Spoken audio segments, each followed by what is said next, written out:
I met Sarah in early February of 2017. Everything seemed to go well, and in July of 2017, she lost her place and needed somewhere to stay. I allowed her to move in with me so she had a roof over her head. Meanwhile, she started cheating on me with a man in Denver, Colorado.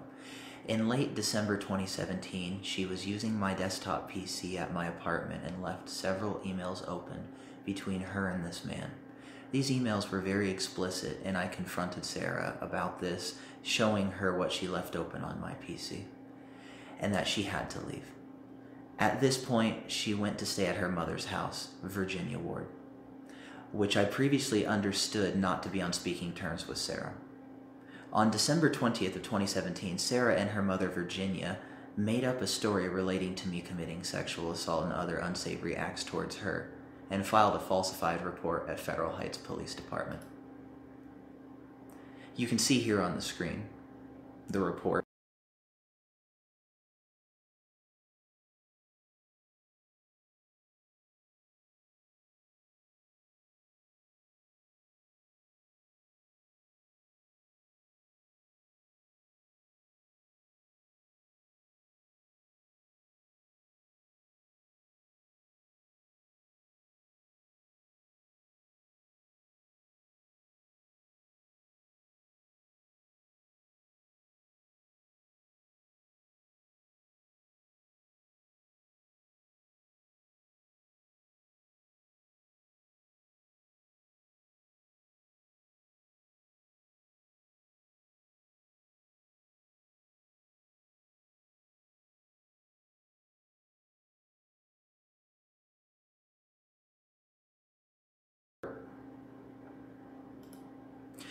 I had no idea she had made up this lie until told by the cops about the investigation. Everything then went quiet until February 2018, when I was called out of the blue by Sarah to let me know she was pregnant and believed the child to be mine, due to a broken condom we had. She then went on to tell me about how she was poor and utterly homeless. Believing her to have changed and matured due to experiencing harsh realities caused by her actions, I made a very poor decision and gave her a place to stay because I was concerned for her welfare and that of my child's. Between late February and July of 2018, she lived with me, and due to what I can only assume is anger that she is having my child and being tied down in a relationship with me, began a pattern of being increasingly hateful and verbally abusive, even physically abusive from time to time. These things she would say to me would be designed to hurt me and break me down as a person. Things like, "You are worthless and not good enough for me. You will never be a good father. I will take you for child support and you will never see your son. You are a piece of shit," etc. The physical abuse started with her throwing plates at me and various other dishes, as was available at the time. And once this became too typical, she moved on to punching and kicking me, exclaiming the pregnancy and the hormones that came of it made her do it, and that I should just accept it and be supportive. In April of 2018, I called the police about one such occasion. You can also see this report here on the screen.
I then called them again in May of 2018, and again you can see the report here.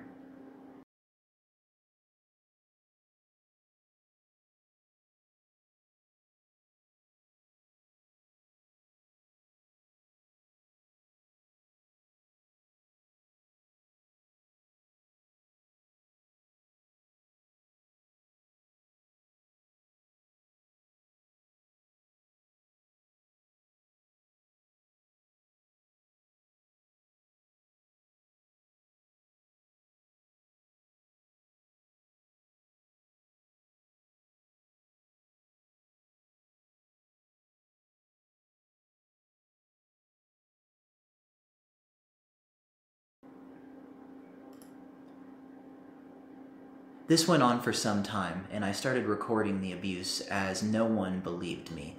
At one point, I caught her on tape admitting to lying to the police in regards to me committing sexual assault against her. She then went on to say it was done deliberately to hurt me because she was mad. And here I'd like to play that recording for you. It was a tense conversation, but if you stick through, you'll hear what I'm saying.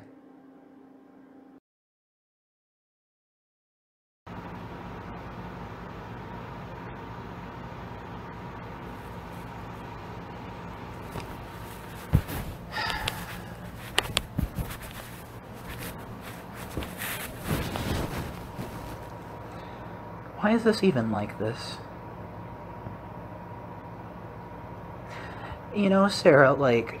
It's kind of fucked up. I wonder how many women, like, date men and how they have to call their moms outside. How many women's moms try to have the fucking man put in jail for no reason? I don't understand. No, that was me. I did that. So you lied to fucking put me in jail. Why? Because I was mad at you. So just because you're... See, this Because is you what... did the same thing. Because you had me... You put me in all those fucked up situations. Told me to get on the street to where, like, if you did put me in a situation like that, I could be in harm's way. So just because I asked you to, or told you to get out of the car, Things to get out of the house, to get out of the car, well, okay, get out of the car, like, get out all of the that house, stuff. whatever. That justifies you making up lies about sexual assault to put me in 25 years of prison? Yeah, so I could keep my child.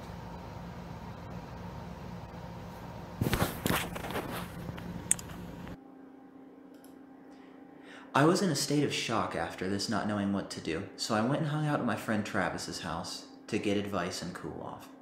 He told me she's crazy and I need to get space. She needs to move out. And I should take that info to the cops as she committed a crime lying about rape. I was a bit scared how to approach this situation, so I sat on it for a couple of days. On the morning of July 18th, 2018, I woke up and while making breakfast I tried to talk to Sarah, who was already in a bad mood for some reason. I initially asked her what she wanted for breakfast, and she said she didn't care. So I gave her options. At this point, she began to yell at me to leave her the fuck alone, then grabbed a candle that was near her and threw it at me. I grabbed my phone and began recording, told her to stop that or I would call the cops. At this point, things had become violent. Screaming things like, call the fucking cops, take my ass to jail, I don't fucking care. She ripped a picture off the wall and threw it at me, which cut my leg bad enough that the cops actually took a point to look at it when the glass broke. She then slammed her body into the bedroom door to shove me out, and this caused her to hit her pregnant stomach in a fit of rage. This put my son Benjamin in harm's way and abusing him for the first time while in utero. And here you can see the report of this incident taking place.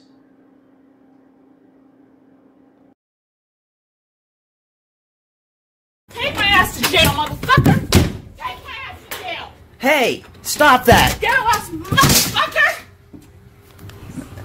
Why are you throwing stuff at Treat me? me like shit! She was then arrested for physically assaulting me, however, was let go shortly thereafter on bail. A mandatory protective order was put into place so she could not be around me. Sarah used this protective order as a pretext to keep me from seeing my son, knowing that if I contacted her, I would be in contempt for violating my own protective order. Then I hired an attorney, Absalom Herrera, to sue her for custody and get my son out of her abusive home, wherever that now is.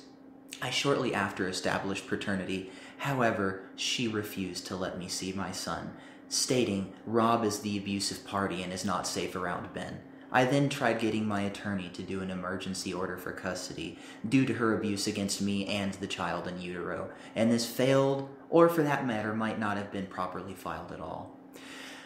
A few days later, on July 25th, 2018, after dealing with the emotional turmoil that situation caused, I went to the Federal Heights Police Department. with the recording of her admitting to lying about rape on a thumb drive and gave it over as evidence. Once there, I asked to speak with an officer on duty, then attempted to report this crime. Here on screen you can see the report whenever I went and I tried to accomplish this.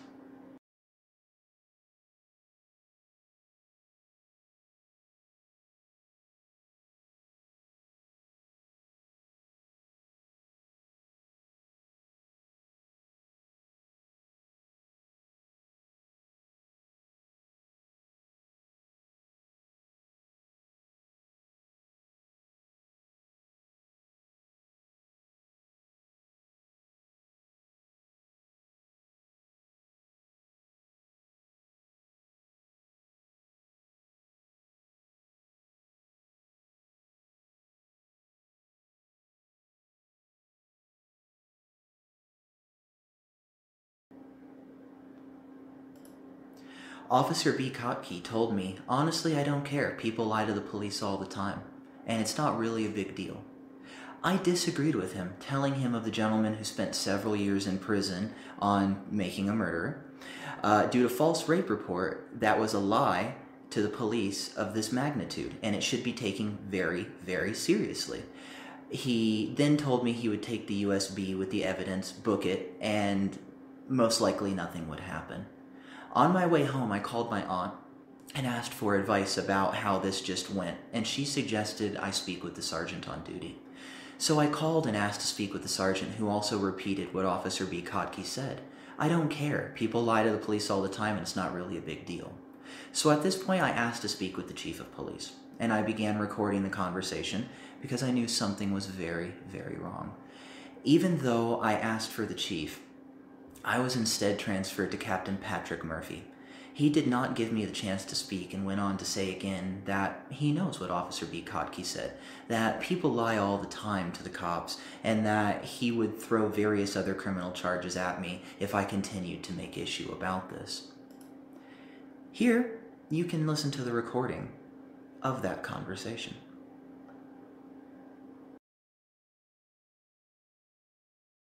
Robert Wade, please. This is he, Mask, who's calling. This is Commander Pat Murphy, Federal Ice Police Department, returning your call. Hi there, Commander Murphy. I was calling in regards to an issue that, I gave you the case report numbers on there. Yeah, whereas the first one, my ex-girlfriend, Sarah Ward, came in and made a false report saying that sexual assault had occurred.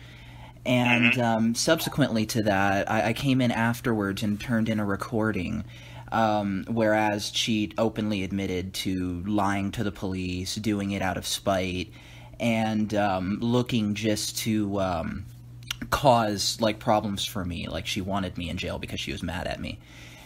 And whenever I dropped off that information, Officer Kotke told me, well, people lie to the police all the time. And, well, I really disagree with his assertion of that, because this is a real serious thing. This is something that can completely and totally destroy an entire man's life. I mean, for example, there was that television show about Stephen Avery making a murder, where, exactly that happened. This woman lied, and this poor innocent man spent 18 years in prison. I mean, whatever happened after that subsequently, of course, yeah. But my point is that those types of things really do happen. So this is a real serious thing. So I tried to, ask him to, go ahead, take my evidence and do something about it. And I'm not really seeing anything at all done about it. And I actually went and got a copy of the police report, and he said he didn't even review my evidence, which is kind of like a further slap in the face that I'm like, wow, I'm completely and utterly dismissed, and I don't really know why. So, I mean, I was just really seeking help with, getting an update on this, and maybe seeing if there's any way you can help me see this properly and fairly investigated. I mean, because from my perspective, as a citizen of Federal Heights, I'm a victim of a crime, and I have proof of that crime. What more am I supposed to do? Well, I've read both reports, and it appears from the get-go you were uncooperative with law enforcement, you were uncooperative with victim services, and the detective that was trying to investigate the initial allegations of sexual assault. The case was reviewed by a detective and determined that there was no grounds for a sexual assault. It was a touching that she obviously, she never mentioned any intrusion or sexual assault taking place. She said she touched her, I believe it was on her arm and her thigh. She went in the bathroom, called her mother. Now, regardless of what she calls it, she may call that sexual assault, but upon review, we don't see where that's a prosecutable case as a sexual assault. Therefore, the case was closed. There was no reason to go any further with the investigation.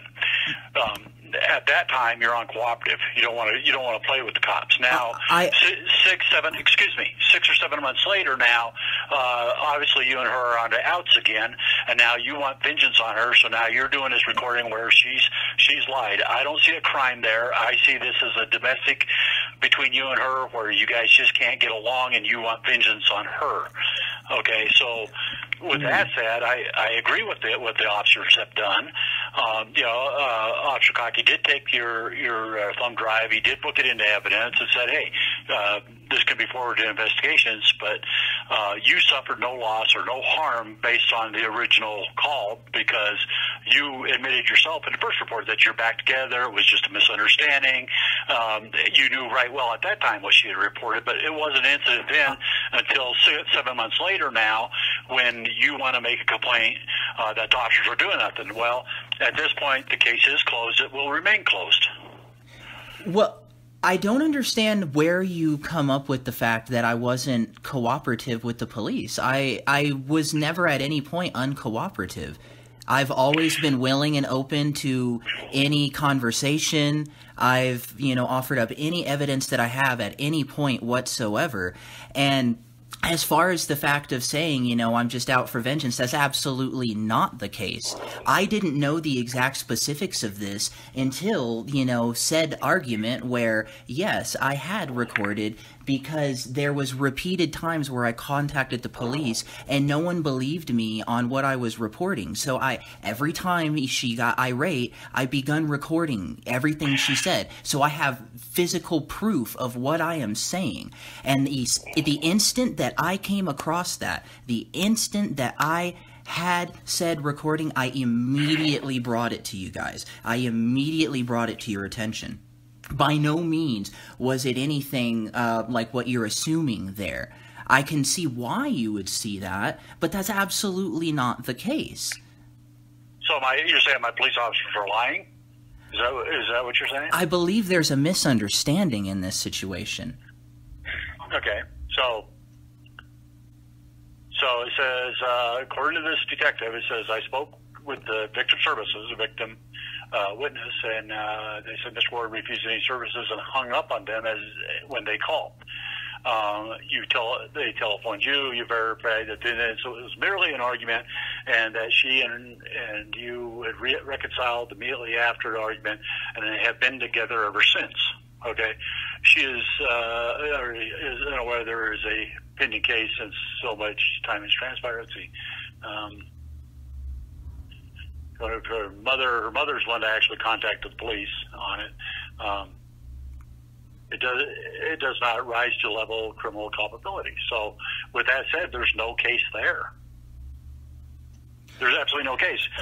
There was no point. Obviously, the VA contacted you. A detective tried to talk to you about this. And, to you, it's now, like I said, 7 months later or so, you want to, now it's an issue because... I've been trying for several months now to report this. Mr. Ward, there's just not a case here. I don't see a case here. It's been investigated. Did she make that report? Absolutely, she made that report. What she considered sexual assault was investigated, and we said, no, that's not sexual assault. That's unwanted touching.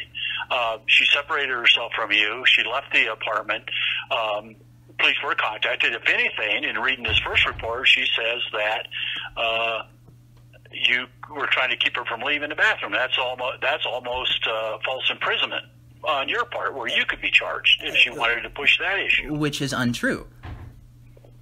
Which, again, like I turned in a recording. It narrows down to your word against hers. She's not pushing that issue. We've closed the case based on that it's not a sexual assault. She's been told it's not a sexual assault. She's aware of that.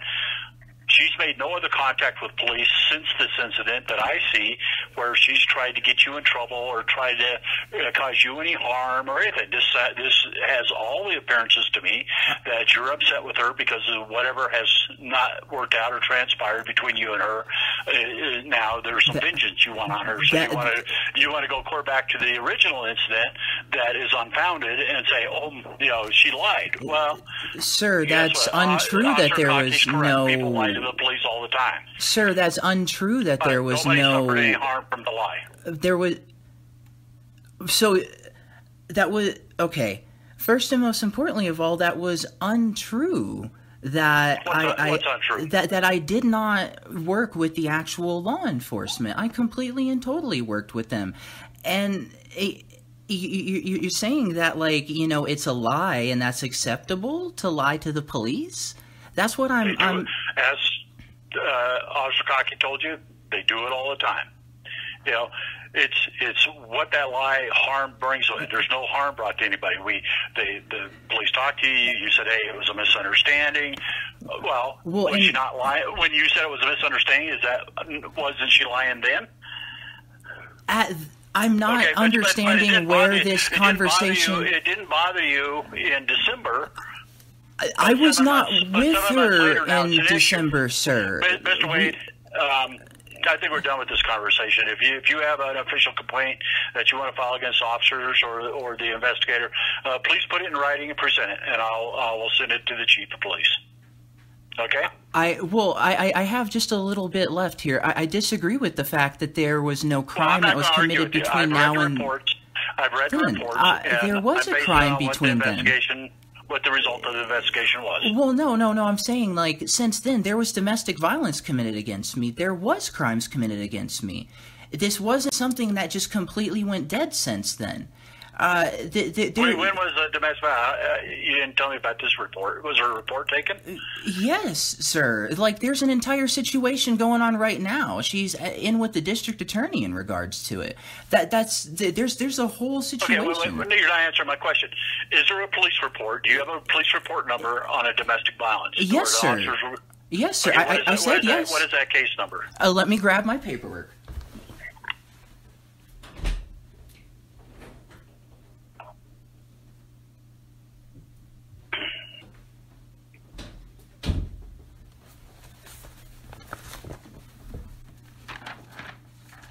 It is 18M2893.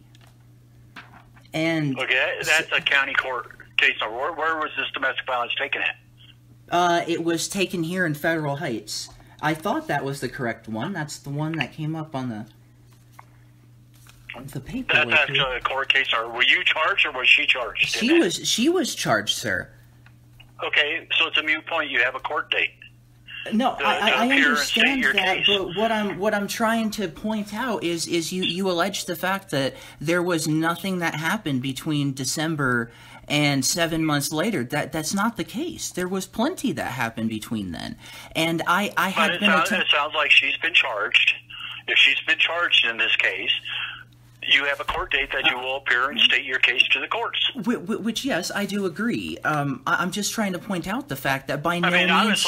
obviously, by no means... The district attorney or the prosecution can ask for anything we have. We'll turn over our reports. We'll turn over anything we have. That's not an issue. What I'm trying to point out, sir, we're not going to charge her again. You want more charges stacked on her? That's not going to happen.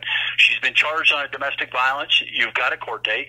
All this brings in from an ongoing relationship with her. This can all be brought up at that court date. Sir, okay, I'm trying to speak to you here, and I don't appreciate my police officers for your vengeance on your domestic situation. I'm not trying to accomplish any vengeance, Mr. Wade, sir. I think this phone conversation That's is done. not what I'm trying to accomplish, sir. Okay, I'm I not. think our phone conversation's done, sir. Okay? You're not. You haven't let me say anything. You just spent this entire time yelling at me. This wasn't a conversation. I'm not yelling at you. I'm explaining to you what I've read based on my investigation. You're telling me that.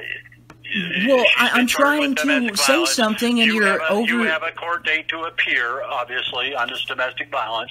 I will research it and find and read that case. And if I get a different opinion, I'll certainly call you back. But at this point, sir, I am not. She's not getting charged for whatever conversation she had about lying back in December, simply because back in December was information you knew you had in hand at that time. I that did the not. information was false. The detective did it. Now, was she lying or was she just misstating? You know, She by touching her, lied. did She feel that admitted. was a She sexual said she assault? lied. Well, no. By law, it's not a sexual assault. Maybe it's inappropriate touching. Well, okay? then why on the police I'm report not is gonna it sit here and stamped with argue you, sexual assault, okay? sir? I think our conversation's done. Okay? Alrighty. Well, I thank you for your time. Thank you. Have a good day. Bye.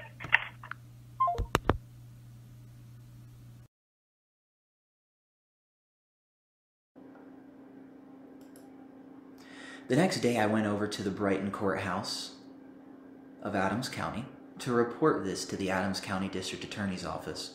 I was able to speak to the lead investigator, and he refused to do anything, even after hearing the recording with Officer Patrick Murphy, where this officer clearly abused his power.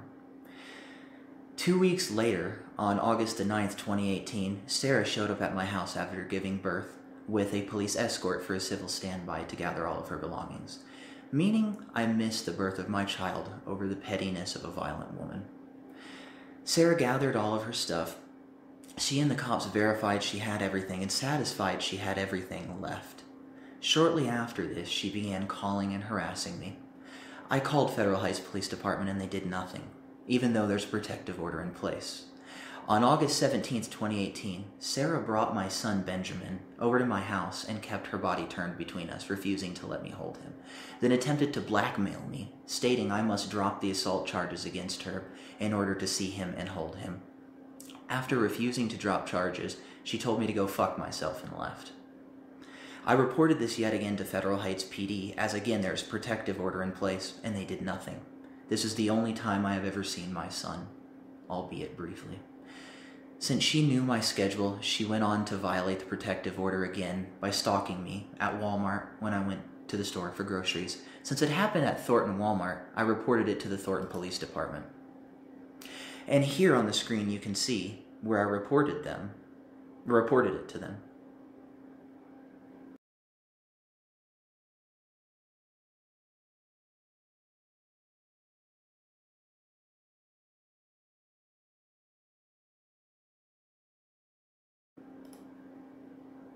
They refused to do anything, even with showing them a physical copy of the protective order given by Adams County.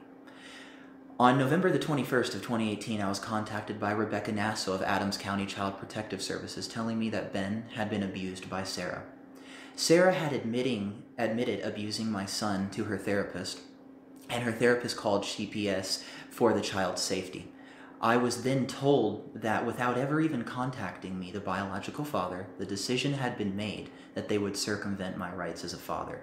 Sarah's stepmother, Virginia Ward, would raise my son, and Sarah would occasionally stop by to drop off breast milk, meaning she was rarely ever there, while seeking mental help for her abusive actions against a very small infant. I asked why I wasn't considered when the child was removed from Sarah's home, and Rebecca said I wasn't necessary, as Virginia was a better choice for some reason. I tried to escalate this to her boss to no avail. Virginia Ward has had several foster children over the years, and due to this, has much interaction with Adams County CPS and knows everyone in that office. It is my sincere belief she made a backdoor deal with CPS to steal my son. During this entire period, I was kept from my son, and I have still never even held him. I tried to do another emergency order to get my son that day on the grounds of her abusing my son. However, this failed again, or yet again was improperly filed by the attorneys I had. My custody court case was set for November the 27th, 2018, and I had personally asked to get Rebecca Nasso subpoenaed to appear in court. She went on to lie for Sarah, stating that Sarah self-reported the abuse to CPS and stating she was a good mom, then gave conflicting testimony stating she knew Sarah had spoken with her therapist about abusing my son, which tantamounted to squeezing his head in the middle of the night due to nightmares. Sarah even blamed the nightmares on me. And then the therapist reported her for the child's safety, which is clearly not self-reporting. Judge Beecham of Adams County went on to ignore this fact, the time she abused me and went to jail, her long paper trail in Adams County of being arrested several times for physical assault against past partners, and being tried at that very same courthouse, ignored the time she abused my son and CPS was involved, went on to make fun of me for having a mandatory protective order against Sarah for assault, and told me I must drop it for no reason other than the fact she is a woman and women do not abuse. The judge then supported the notion that I was a horrible father because I did not see my son in this time, completely and utterly ignoring the circumstances in its entirety. He then gave me 3 supervised hours a week to see my son, smack dab during work hours, that I had to spend supervised with Virginia and Sarah in order to pay $777 a month, essentially put in a dangerous situation where I was left alone with 2 people who have knowingly lied to the cops about me for the purposes of getting me in trouble. I tried to have my attorney Absalom appeal this decision. He told me he would not do this for me, and no matter what I did, I would lose the appeal even if I tried to fight. Absalom then told me I either do as the judge said and risk it all, supervised visitation, and they would most likely lie about me doing something, and I would be in trouble with law enforcement, regardless of how zany that their lie is. Or go to supervised visitation, not go to supervised visitation and be held in contempt of court, and I would go to jail for that. I was told by Absalom I had no choice but to forfeit my parenting time, so I am not in contempt. I was scared and confused, reeling from just losing my son. I did not want things to get any worse, and I did as he said, and gave up my rights temporarily because I was unable to safely see my son. The next day, on November the 28th of 2018, Sarah went before Adams County courts in regards to the physical abuse against me and was rendered incompetent. Even though Sarah has a rap sheet in Adams County for assaulting me, they let her off on the assault charges and abusing me because she was too incompetent to face charges, and yet she was perfectly competent enough to steal my son. So in closing, Adams County law enforcement and its courts has let Sarah get away with abusing her partner, abusing her infant son, lying to the police, lying to the courts, not to mention the mental anguish this has caused me. Please help me to get justice and save my son from this situation. I'm here trying to work with you. We have a child together, Sarah. Fucking what? Well, we should be able to sit down and talk. We fucking made the fucking child. We didn't fucking even know each other in the first place. Okay? That's the situation. And I would have fucking got rid of it, but I didn't have the fucking money. Okay? That's the situation. And now I gotta fucking deal with this shit. On my fucking own. No, you don't have to deal with it on your own. Trust and believe. I wish I could fucking put a fucking knife in me and dig that fucking shit out. Sarah, that's what I wish. Sarah, hey, no, you don't. Stop it. You're being angry and spiteful and irritable right now. This is ridiculous, okay? This is absolutely ridiculous. You realize the shit that's coming out of your mouth right now? It's just because you're fucking mad. No, it's because I fucking deal with this shit every single fucking day. And it's not fucking getting better. Yeah, what are you talking about? Dealing with and what? I don't fucking want to deal with it. I don't want to deal with the fucking baby.